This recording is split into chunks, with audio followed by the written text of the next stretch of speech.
Amma pressed her trembling hands against the frozen glass door, blood dripping down her legs as she whispered, "Please at least let my baby survive." Inside, her family turned up the heater and laughter spilled through the cracks, as if the daughter they abandoned in 4-degree cold wasn't fighting for 2 lives. She didn't know that the man who would change everything was standing across the street, watching it all happen. Amma reached her family's house with her clothes torn and her face swollen. She was shaking, scared, and bleeding after escaping from her violent fiancé. She thought her family would finally protect her. She thought they would open their arms and say, "You're safe now." But the moment her mother Adeola saw her standing at the door, she didn't show concern, only anger. Adeola's voice was sharp as she said, "You're not embarrassing us again. Go away." Before Amma could explain anything, her brothers came forward. Instead of helping her, they pushed her back with cold expressions, as if she was a stranger. The door slammed shut, and the lock clicked loudly. Amma stood outside, weak, bleeding, and freezing. She knocked once, twice, begging softly, "Please, please let me in. I'm in pain." But no one answered. Her legs gave up, and she fell into the snow. The cold felt like knives cutting through her skin. She held her stomach, terrified for her unborn child. Her breath came out in shaky clouds as she tried to stop the bleeding with her hands. The world around her blurred, and she felt herself slipping. Just when she thought this was the end, she noticed bright headlights stopping across the street. A car door opened, and a tall man stepped out slowly. He didn't look away like most people would. He didn't pretend not to see her.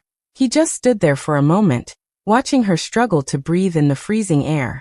Amma could barely lift her head, but she felt his eyes on her, steady, calm, and surprised that anyone could leave a pregnant woman outside like this. The snow kept falling. Her body kept shaking. She whispered, "Help," but her voice was almost gone. The man took a step forward, then another, moving quickly now as he realized how bad her condition was. Amma tried to push herself up, but she couldn't. She was slipping further into the cold as her family's warm house sat just a few steps away.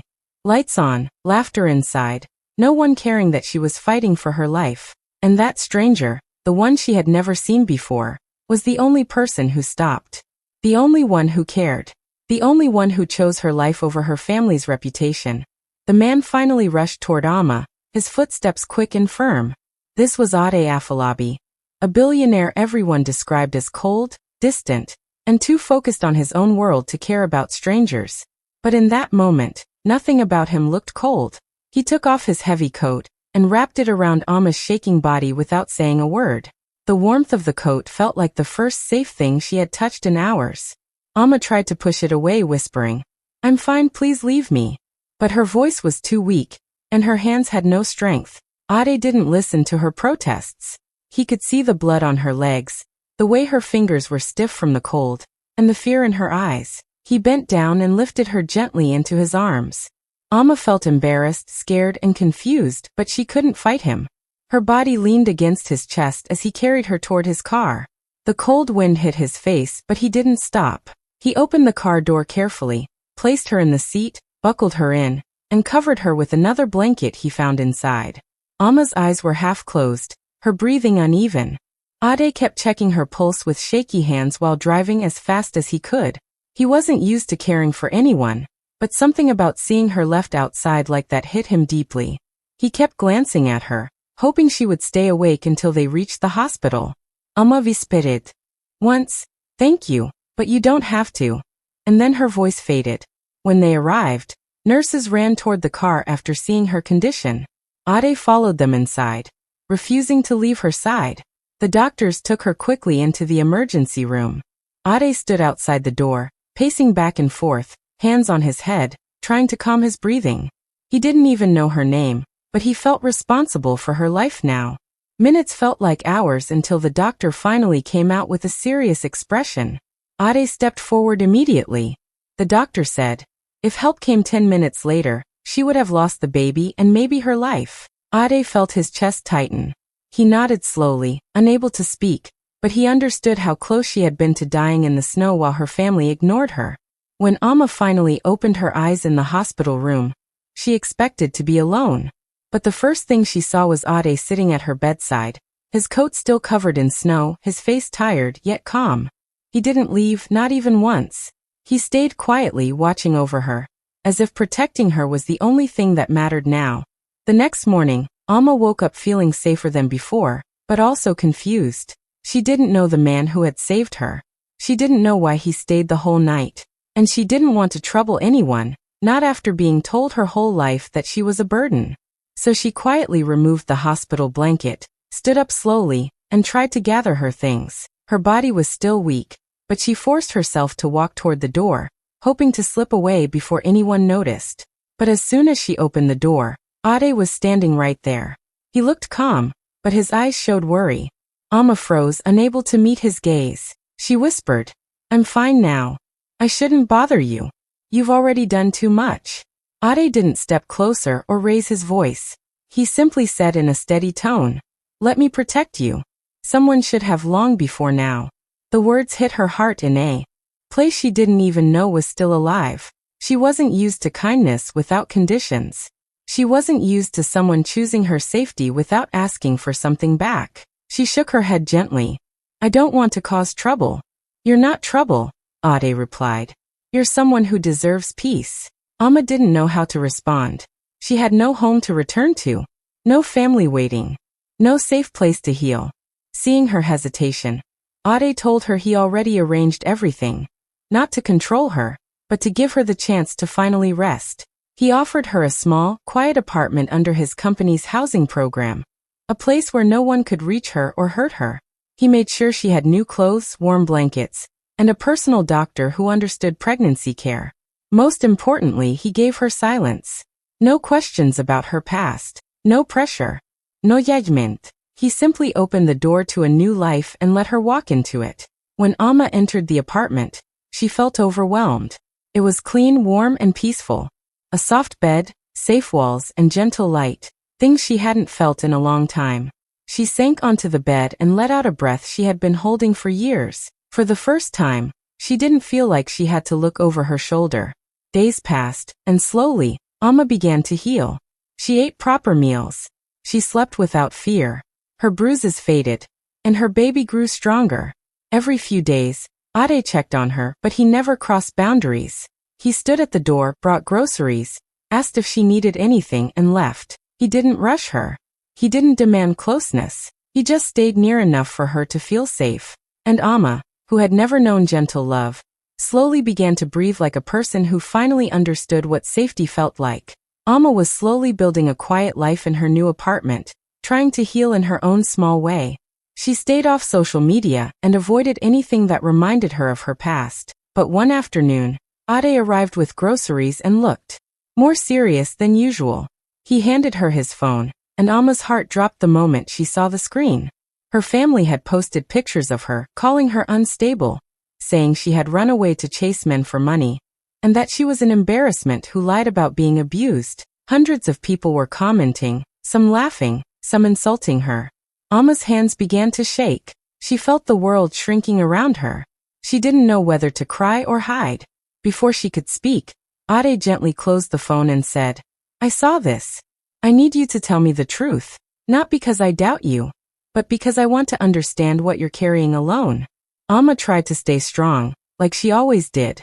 She forced a small smile and said, "It's nothing, they're just angry."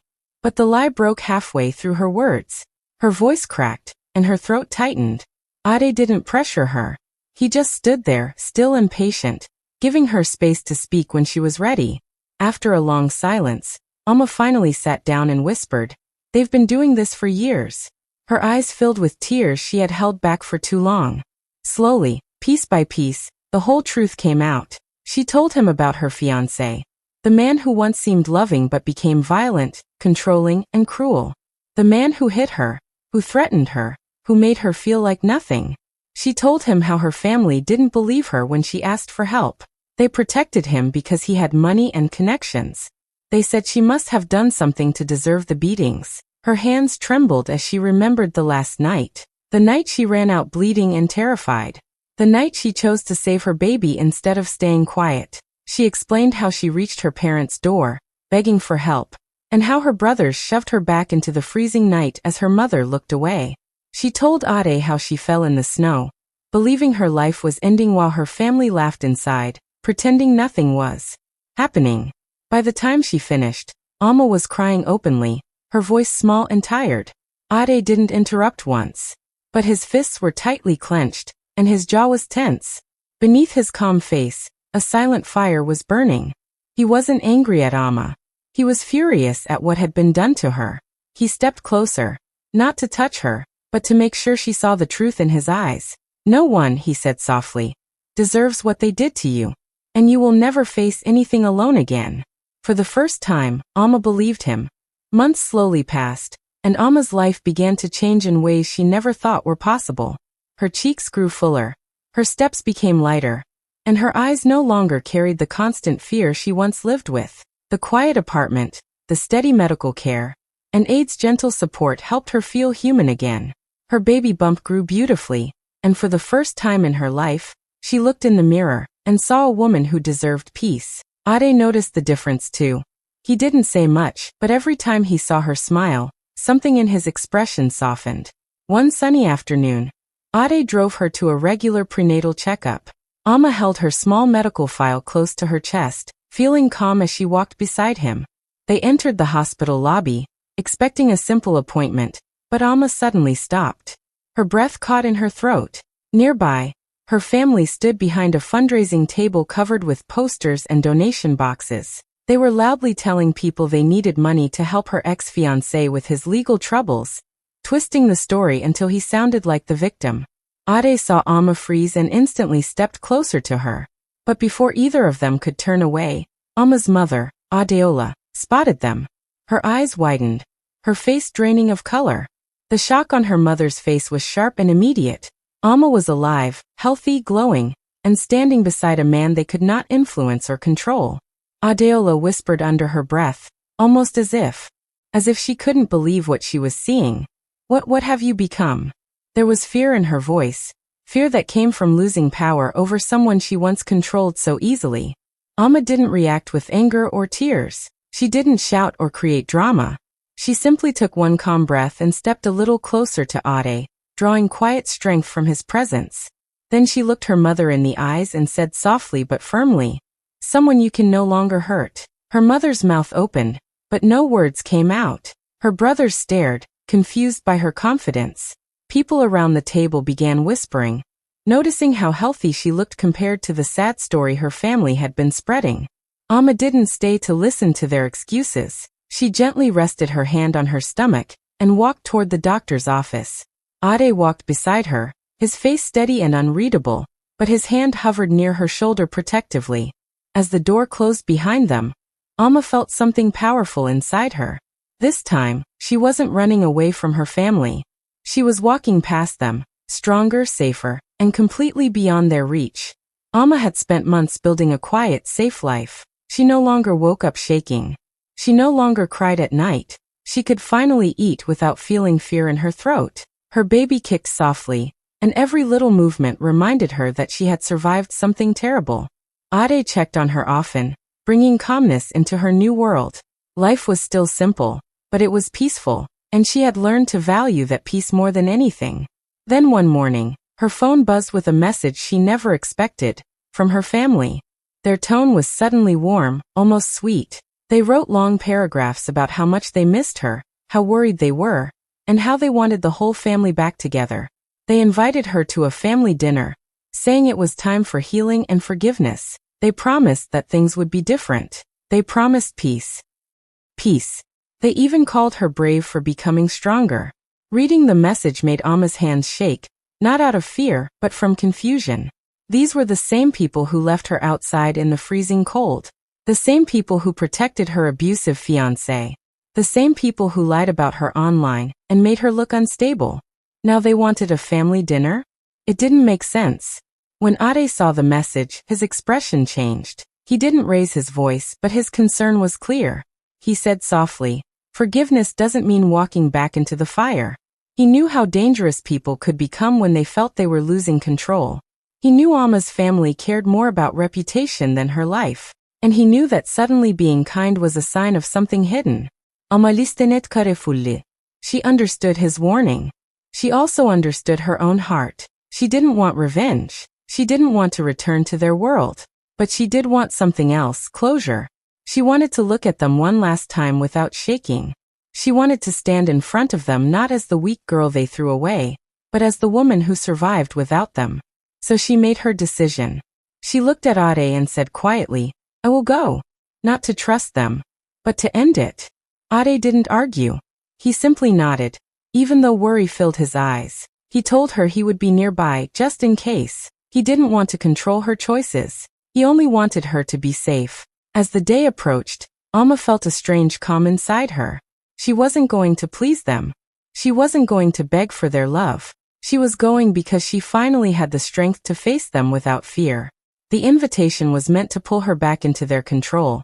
But Alma wasn't the same broken girl they had locked outside.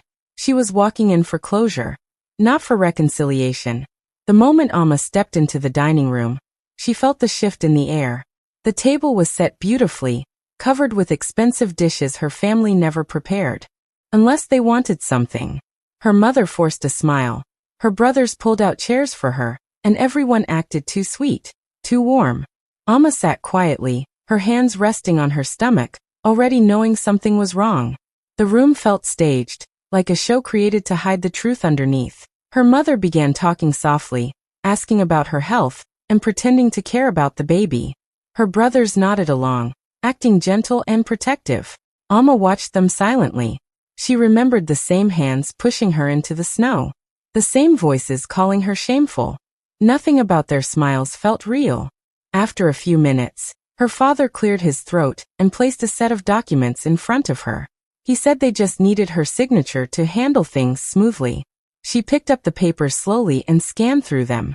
Her heartbeat froze. The documents were permission papers, papers that would give her abusive ex-fiancé access to her unborn child. If she signed, he could claim rights over the baby, visit her legally, and control her life again. Her throat tightened. Her mother leaned closer and whispered, "It's best for the family. Just sign quietly." One of her brothers added, "It will help his case. He says he still cares for you." Another pushed the pen toward her hand with a forced smile. Alma stared at the paper, then at the people who once left her bleeding in the cold. They were not trying to help her. They were protecting the man who hurt her. They were protecting their reputation again, just like before. She picked up the pen, but instead of signing, she placed it calmly on the table and stood up. Her voice was steady even though her heart was racing. "You didn't want me when I was dying," she said softly. "So why fight for me now?" The room fell silent. Her family froze, their fake smiles disappearing in seconds. Before anyone could answer, the door opened slowly. Ade stepped inside. He didn't look angry, he looked ready, prepared. He wasn't there because she called him, she hadn't. He came because he had quietly tracked her location, worried something might go wrong. When Alma saw him, a wave of relief washed over her. Her family stared at Ade, shocked, confused, and intimidated by his presence. Alma didn't move toward him or cling to him. She simply stood there, strong and calm, while he walked to her side.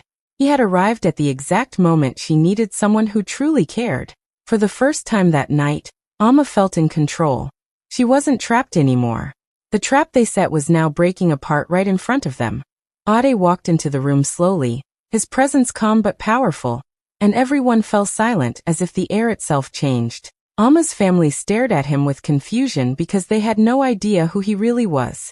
They only saw a well-dressed man standing protectively near Alma, but they didn't understand the storm that was about to hit them. Her mother forced a smile and said, "And who might you be?" Ade didn't smile back. He placed a folder on the table and said quietly, "Someone you should have treated better."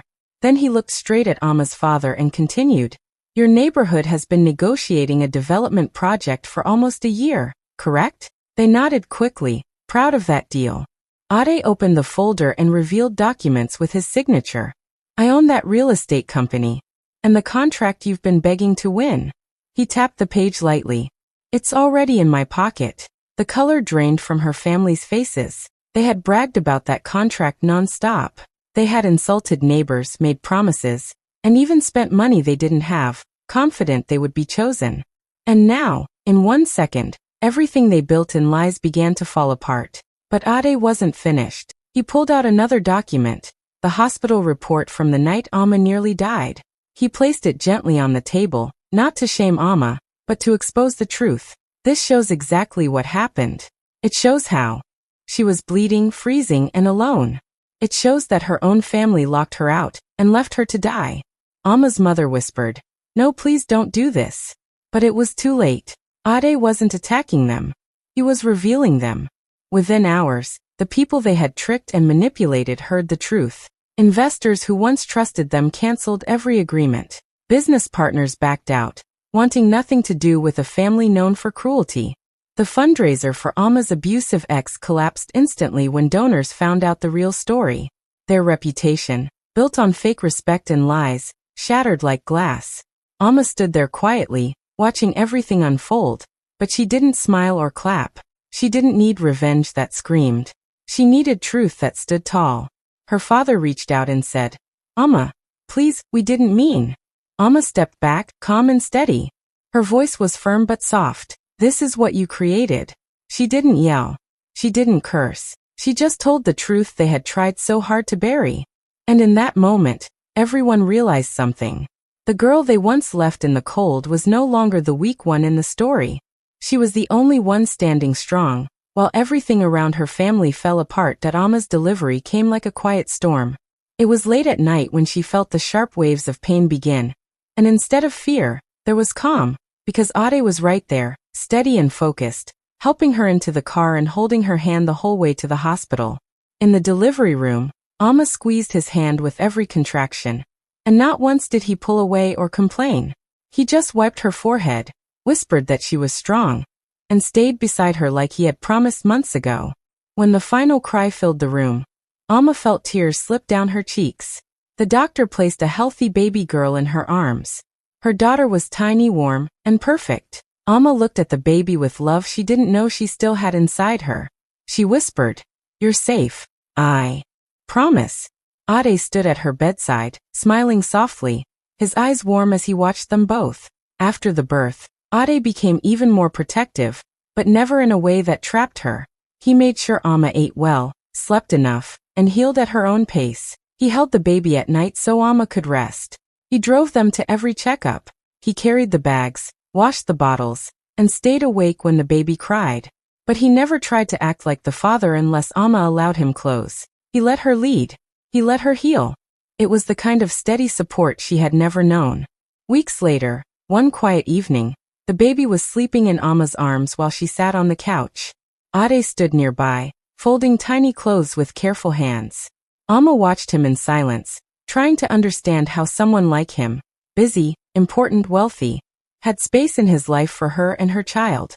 When he finished, he walked over slowly, as if afraid to disturb her peace. He looked at her, then at the baby, then back at her.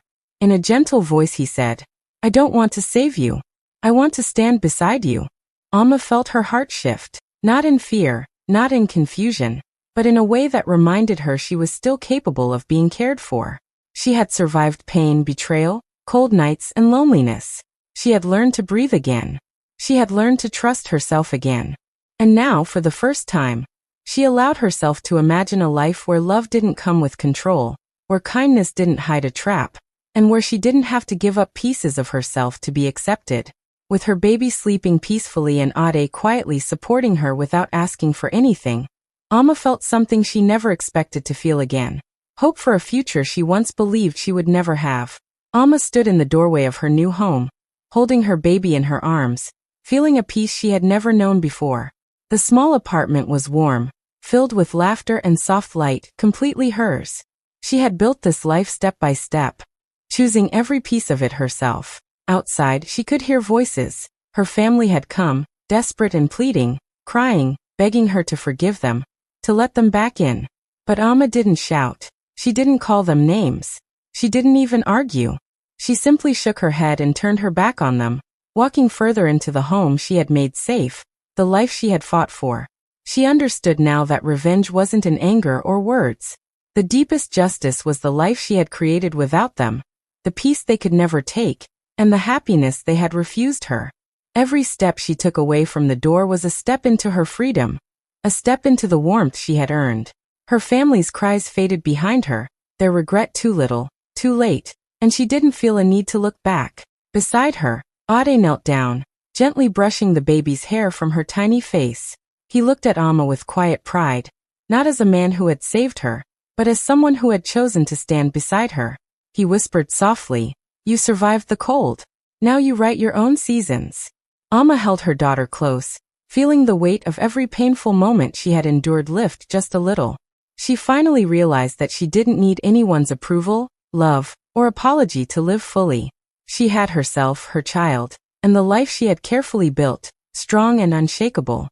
In that moment, Amma felt a joy so simple and pure that it made every fear, every bruise, every lonely night worth it. Her family could no longer control her, manipulate her, or diminish her. She had chosen herself first, and that choice was stronger than anything they could say or do. And in the quiet of her home, surrounded by warmth and love she had earned, Amma finally smiled without fear, knowing she had the power to shape every tomorrow. The past, with its pain and betrayal, could no longer touch her. She was free. She was whole. And as she watched her daughter sleep in her arms, Amma understood that survival was only the beginning. Living fully, on her own terms, was the real triumph. This was her story now. One she had written herself, one they could never erase, and one she would carry proudly for the rest of her life. That if you were shocked by Amma's story and inspired by her strength, hit like to show support for survivors who choose themselves. Comment your thoughts or experiences below.